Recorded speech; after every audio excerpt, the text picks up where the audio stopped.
Assalamualaikum warahmatullahi wabarakatuh. Perkenalkan, nama saya Salvi, NIM 21650029. Di sini saya akan mereview materi Project Time Manajemen Proyek IT.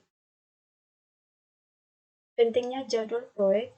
Menyelesaikan proyek tepat waktu sebagai salah satu tantangan terbesar mereka. Pada sebuah proyek, waktu memiliki fleksibilitas yang paling sedikit. Masalah jadwal adalah alasan utama bagi benturan dalam proyek, khususnya selama pertengahan kedua proyek. Gaya kerja individu dan perbedaan budaya penyebab konflik jadwal. Satu dimensi dari tipe indikator Myers-Briggs berfokus pada sikap masyarakat terhadap struktur dan batas waktu. Sebagian orang memilih untuk mengikuti jadwal dan memenuhi tenggat waktu, sementara yang lainnya tidak. Perbedaan budaya mengakibatkan perbedaan sikap tentang jadwal. Media snapshot. Berbeda dengan Olimpiade musim dingin 2002, perencanaan dan penjadwalan sangat berbeda untuk Olimpiade musim panas 2004 yang diselenggarakan di Athena, Yunani. Banyak artikel yang ditulis sebelum upacara pembukaan memprediksi bahwa fasilitas tidak akan siap pada waktunya. Banyak orang sangat terkejut dengan upacara pembukaan yang menakjubkan, bangunan baru yang indah, keamanan dan sistem transportasi di Athena sangat luar biasa. Orang-orang Yunani bahkan membuat senang para kritikus dengan berpura-pura para pekerja konstruksi masih bekerja pada saat upacara dimulai. Manajemen waktu proyek. Perencanaan pengelolaan jadwal menentukan kebijakan, prosedur, dan dokumentasi yang akan digunakan untuk perencanaan, pelaksanaan, dan pengendalian jadwal proyek.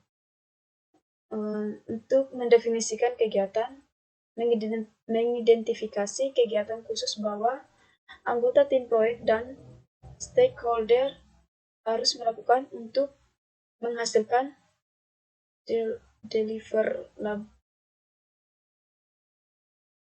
deliverable proyek. Aktivitas sekuensi mengidentifikasi dan mendokumentasi hubungan antara kegiatan proyek. Estimasi sumber daya memperkirakan berapa banyak sumber daya tim proyek sebaiknya digunakan untuk melakukan kegiatan proyek. Memperkirakan jangka waktu kegiatan, memperkirakan jumlah periode kerja yang dibutuhkan untuk menyelesaikan kegiatan. Membangun jadwal, menganalisis urutan kegiatan, estimasi sumber daya, dan perkiraan durasi kegiatan untuk membuat jadwal proyek. Mengontrol jadwal, mengendalikan dan mengelola perubahan jadwal proyek. Ringkasan manajemen waktu proyek. Untuk ringkasannya bisa kita lihat langsung di layar.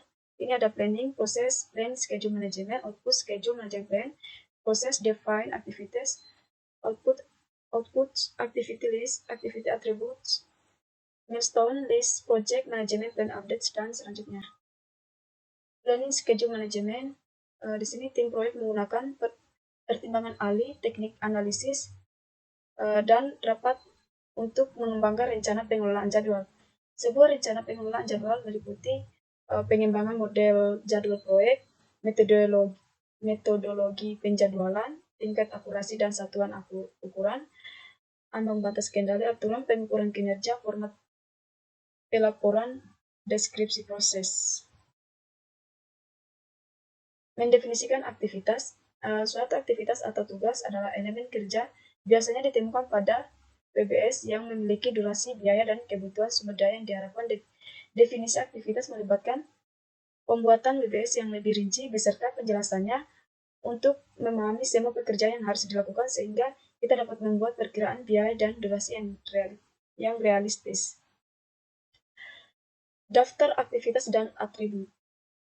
Activity list berupa tabulasi kegiatan yang harus dimasukkan pada jadwal proyek. Di sini ada nama aktivitas, nomor atau identifier kegiatan, dengan deskripsi singkat aktivitas. Untuk atribut aktivitas memberikan informasi lebih lanjut seperti pendahuluannya, penerus, hubungan logis, kebutuhan sumber daya, kendala tanggal, dan asumsi yang berkaitan dengan kegiatan. Milestones adalah peristiwa penting yang biasanya tidak memiliki durasi. Sering membutuhkan beberapa kegiatan dan pekerjaan untuk menyelesaikan milestone. Milestone merupakan alat yang berguna untuk menetapkan jadwal dan tujuan memantau kemajuan. Sequence activities. Mengkaji ulang aktivitas dan menentukan dependensi. Sebuah ketergantungan atau hubungan adalah urutan kegiatan, proyek, atau tugas. Anda harus menentukan dependensi untuk menggunakan analisis jalur kritis. 3 tipe dependencies. Yang pertama, mandatory dependencies melekat pada sifat dari pekerjaan yang dilakukan pada proyek, kadang-kadang disebut hard logis. Discretionary dependencies didefinisikan oleh tim proyek, kadang-kadang disebut soft logis, dan harus digunakan dengan hati-hati karena mereka dapat membatasi pilihan penjadwalan kelar. External dependencies melibatkan hubungan antara kegiatan proyek dan non-proyek. Network diagrams.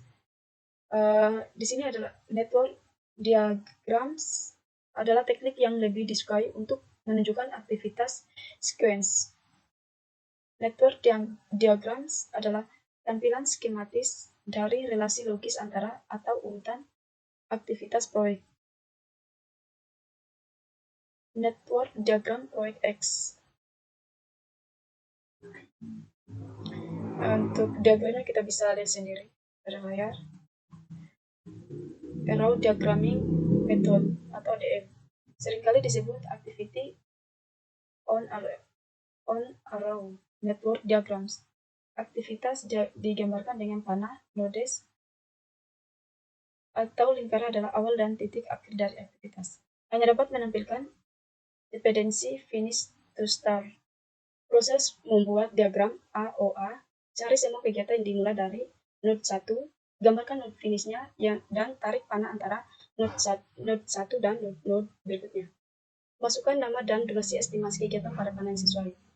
Menggambarkan diagram network dari kiri ke kanan, carilah burst dan gabungan.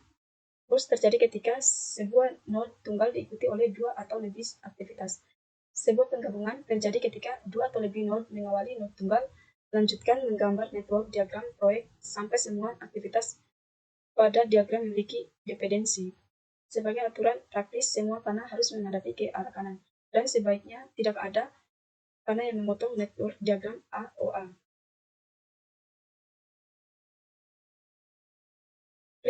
Precedence diagramming method atau PDM. Aktivitas digambarkan dengan kotak. Panah menggambarkan relasi antar aktivitas, lebih populer daripada metode ADM dan digunakan oleh perangkat lunak manajemen proyek. Lebih baik dalam menampilkan berbagai jenis dependensi. Thus, dependency types. Di sini the natural of the relationship between two activities. Untuk contoh PDM network diagram ada di layar. Estimasi resources kegiatan. Sebelum memperkirakan durasi kegiatan, kita harus memiliki gagasan yang bagus tentang jumlah dan jenis sumber daya yang akan ditugaskan untuk setiap kegiatan. Sumber daya manusia, peralatan, dan material mempertimbangkan isu-isu penting dalam mengestimasi sumber daya seperti bagaimana sulitnya akan melakukan kegiatan tertentu pada proyek ini. Pengalaman organisasi dalam melakukan kegiatan serupa, apakah sumber daya yang diperlukan tersedia? Sebuah resource breakdown struktur adalah struktur hierarkis yang mengidentifikasi sumber daya proyek berdasarkan kategori dan jenisnya. Estimasi dari kegiatan adalah termasuk jumlah aktual waktu bekerja pada kegiatan ditambah waktu yang telah berlalu. Effort adalah jumlah dari kerja atau jam kerja yang dibutuhkan untuk menyelesaikan tugas. Effort setiap durasi pekerjaan biasanya tidak sama. Orang yang melakukan pekerjaan harus membantu membuat estimasi dan seorang ahli harus mengkajinya. Estimasi recurring, estimasi yang mencakup kemungkinan besar dan perkiraan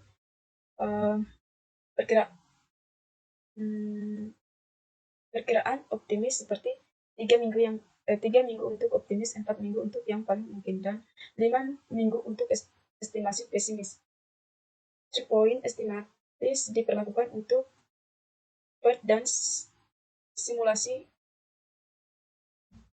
Monte Carlo. Membuat penjadwalan. Menggunakan hasil dari proses manajemen waktu lain untuk menentukan tanggal awal dan akhir proyek. Tujuan utamanya adalah untuk membuat jadwal proyek yang realistis, yang menyediakan bahan untuk pemantauan kemajuan proyek berdasarkan dimensi waktu proyek.